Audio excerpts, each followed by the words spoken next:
Buenas tardes, mi nombre es Daniela Pérez, estudiante de segundo semestre en Medicina Veterinaria y Zootecnia de la Universidad de la Amazonía, y junto a mi compañera Carolina Garzón les vamos a hablar sobre el esqueleto apendicular del bovino. Entonces, el esqueleto apendicular está constituido por los huesos de los miembros locomotores, tanto torácicos como pelvianos, y en este se encuentran huesos largos, huesos planos, cortos e irregulares. Hoy les voy a hablar también sobre los miembros pélvicos más específicamente y cómo se dividen estos. Entonces, los miembros pélvicos se dividen en 4 segmentos cada uno. El segmento 1 es el segmento o cíngulo pélvico, que está compuesto por la pelvis, el sacro y las primeras vértebras caudales. Encontramos el segmento 2, que es la región del muslo o femoral, que está compuesto por el fémur y el hueso patelar. Tenemos el segmento 3, que es la región de la pierna, y está compuesto por la tibia y la fíbula. Y por último tenemos el segmento número 4 o la región del pie, que está compuesto de tarsos, metatarsos, falanges y sesamoideos. Bueno, vamos a hablar un poco sobre el hueso coxal o el hueso de la cadera, ya que este es el mayor de los huesos planos y primordialmente está formado por 3 partes: el ilión, el isquión y pubis, que estos forman el acetábulo, que es una gran cavidad cotiloidea que se articula con la cabeza del fémur. Estas partes se fusionan en el adulto y es normalmente entre los 7 y los 10 meses de edad. Los ilíacos son casi paralelos el uno con el otro y por lo tanto son menos oblicuos en relación al plano horizontal. Estos son pequeños y la línea glútea es prominente y casi paralela al borde lateral. Este se articula con la espina isquiática. Las dos partes de la superficie sacropélvica están separadas por una cresta redondeada. La superficie para articularse con el sacro es triangular y la tuberosidad sacra está truncada, pues no se extiende hasta la altura de las espinas vertebrales, sino que está separada por la del ángulo opuesto por un intervalo más ancho que en el caballo, por ejemplo. La tuberosidad coxal es relativamente voluminosa y prominente, no es tan oblicua como sucede en el caballo, es ancha en el centro y más pequeña en cada una de sus extremidades. El cuerpo es corto y comprimido transversalmente. Bueno, entonces vamos a empezar hablando sobre la pelvis. La pelvis está compuesta por los huesos coxales, el sacro y las vértebras caudales. La pared dorsal o el techo de la pelvis está formado por el sacro y las vértebras caudales, mientras que la pared ventral o el suelo por los huesos pubis e isquión. También está incluida la tuberosidad isquiática. Las paredes laterales la forman el ilión y la porción acetabular del isquión. El isquión es grande y su eje mayor es de dirección oblicua, dorsal y caudalmente forma un ángulo de unos 50 a 60 grados con el plano horizontal. El eje transverso es oblicuo ventral y medialmente con un ángulo similar, de forma que esta parte del suelo pelviano es profundamente cóncava de un lado al otro. La superficie ventral presenta una cresta rugosa o impresión para las inserciones musculares. La espina isquiática es alta, delgada y presenta lateralmente una serie de líneas rugosas casi verticales. La tuberosidad isquiática es grande y tiene 3 caras. Presenta otras tantas tuberosidades dorsales, ventral y lateral, y el arco isquiático es estrecho y profundo. La sínfisis presenta una cresta ventral que se amortigua cerca del arco isquiático. Bueno, la rama craneal del pubis es estrecha y está dirigida lateral y un poco cranealmente.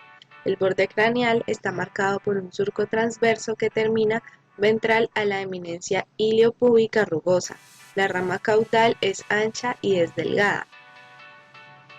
El acetábulo es más pequeño que el del caballo.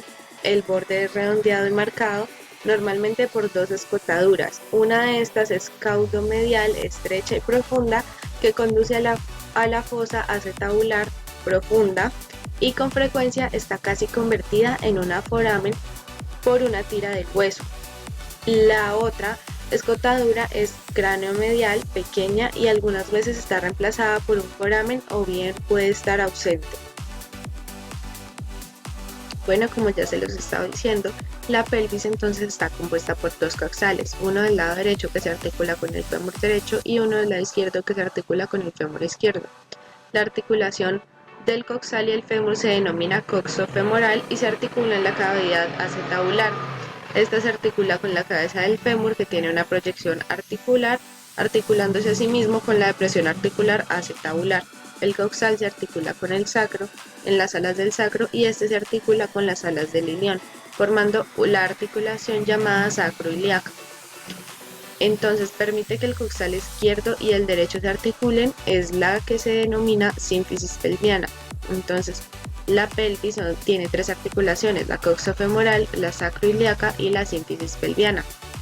La pelvis o cada coxal se divide en tres porciones: el ilión, el isquion y la pubis, y todos se unen en la cavidad glenoidea. En la vista lateral, el ilión va hacia craneal, el isquion va hacia caudal y el pubis hacia central, y se unen en la cavidad acetabular, que es en la articulación sacroiliaca. Entonces cada ilión tiene una tuberosidad medial o hacia adentro, que se denomina tuberosidad sacral, y la que va lateral se denomina tuberosidad coxal, y cuerpo del ilión, que es la parte más angosta. El isquion tiene la tuberosidad isquiática a ambos lados, y el arco del medio se denomina arco isquiático. En cada uno hay un agujero grande denominado foramen obturador. Ahora vamos a hablar del fémur. El fémur tiene un cuerpo relativamente pequeño, es cilíndrico en el centro y prismático distalmente. El trocánter menor tiene la forma de una tuberosidad rugosa situada en un nivel más alto que en el caballo y ocupa parte de la superficie caudal.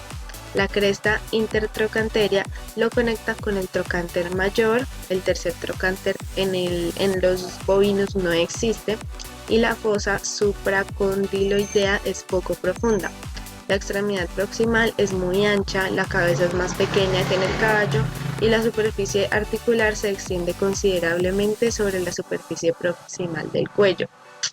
La fosita de la cabeza es una pequeña depresión existente en la mitad de la cabeza para la unión del ligamento de la cabeza del fémur. El cuello está bien definido excepto proximalmente. El trocánter mayor es muy grande y no está dividido. La superficie lateral es muy rugosa. La fosa trocanteriana es profunda, pero no se extiende tan distalmente como sucede en el caballo.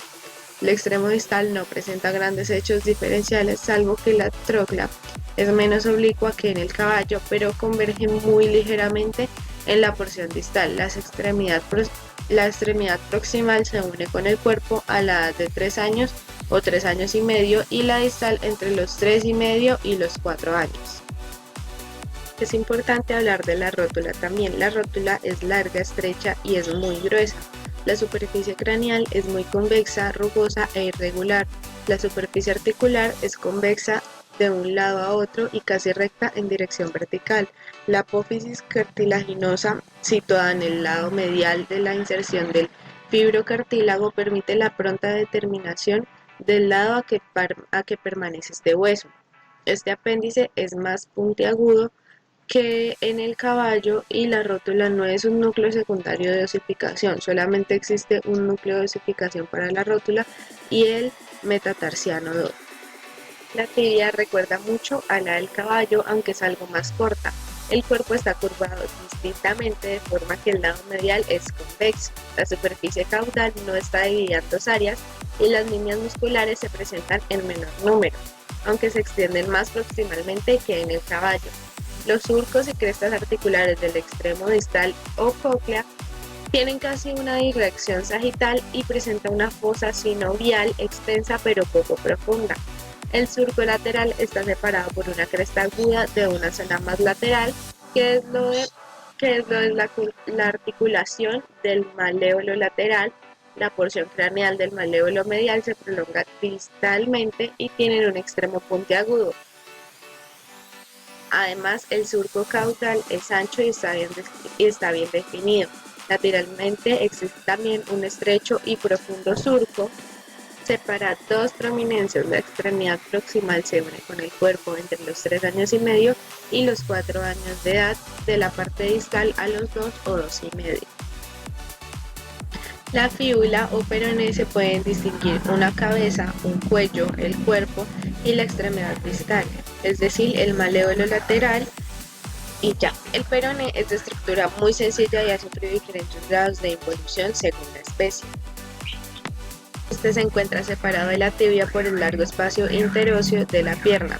Está relleno de tejido conjuntivo y en los carnívoros solo tiene desarrollada su porción proximal. En la cara lateral de la pierna, el peroné delimita la musculatura craneal de la pierna. En los rumiantes y en el caballo, el peroné está unido con el maléolo distal de la tibia de forma rudimentaria como hueso independiente o como apéndice o integrante maléolo respectivamente. En los rumiantes, la cabeza del peroné está fusionada con el cóndilo lateral de la tibia y en los restantes mamíferos domésticos se articula con él en la cara articular de la cabeza. El hueso maleolar existente en los rumiantes y su unión con el maléolo ya se han analizado al descubrir la tibia. En la región de la pierna encontramos una articulación que une la cabeza de la fíbula con la cara articular de la tibia. A esta anatómicamente se le llama articulación fibiotibular y fisiológicamente articulación sin artrosis y sin desmosis. ¿Por qué se le llama así? Porque su medio de unión es tejido fibroso y no presenta movimiento. Por otro lado tenemos otra articulación que es la que une el extremo distal de la tibia y la fila proximal de los tarsos. Anatómicamente a esta se le denomina articulación tarsotibial y la articulación que une la línea distal de los tarsos con los metatarsianos se denomina tarso metatarsial. Estas dos que se acaban de mencionar son articulaciones diartrodiales y se encuentran en el corvejón del bovino. Su superficie articular es gínglimo, su medio de unión es líquido sinovial y presenta los movimientos de flexión y extensión. Bueno, entonces ahora vamos a hablar de los tarsos. Tenemos el tarso tibial, el tarso peroneo, tenemos el centro tarsiano o función del central y cuarto tarsiano, el segundo y tercer tarsianos fusionados, el primer tarsiano y el metatarso. Entonces, en cuanto a las articulaciones, en el corvejón se encuentra la articulación que une los tarsos. Anatómicamente a esta articulación se le denomina intertarsiana y fisiológicamente se le denomina diartrodial, debido a que su medio de unión es el líquido sinovial y pues por ende presenta movimientos de deslizamiento, además de que su superficie articular es artorial porque las caras articulares de los tarsos son planas. Encontramos otra articulación que es en la que se articula la fila distal de los huesos del tarso con el hueso metatarsiano, a la que anatómicamente se le denomina articulación tarso-metatarsiana y fisiológicamente es una articulación de artrosis porque su medio de unión es líquido sinovial y presenta movimientos de deslizamiento igualmente. El esqueleto del metatarso y el de los dedos del pie del bovino en términos generales se corresponden con los del miembro anterior. Sin embargo, es importante resaltar que en comparación con los huesos de la mano, los huesos del metatarso son más finos y son más largos. La estructura de sus paredes también están más desarrolladas. Además, en el bovino también puede existir como complemento un hueso sesamoideo metatarsiano que está proximalmente al hueso metatarsiano 3. De la misma forma se presentan la falange proximal, la falange media y la falange distal del miembro anterior y del posterior, como también lo hacen los sesamoideos. Los presentes en la región del dedo son los dos principales 3 y 4, los vestigiales 2 y 5, los sesamoideos proximales y los distales, o sea los naviculares, además de los ubicados dentro de la pezuña que son la falange distal y el sesamoideo navicular. De las tres falanges, proximal y media, son parecidas entre sí y presentan tres caras, siendo la primera más larga. Por sus caras palmares presentan fuertes tubérculos como la inserción tendinosa. La tercera falange, que es la distal, tiene forma parecida a la pezuña y presenta cuatro caras. La parietal convexa, que coincide con la pared lateral y medial de la pezuña, con surcos vasculares rugosa y porosa. Su borde dorsal presenta una inclinación de 25 a 30 grados con el suelo y la articular presenta superficies articulares con la falange media y el navicular hacia adelante.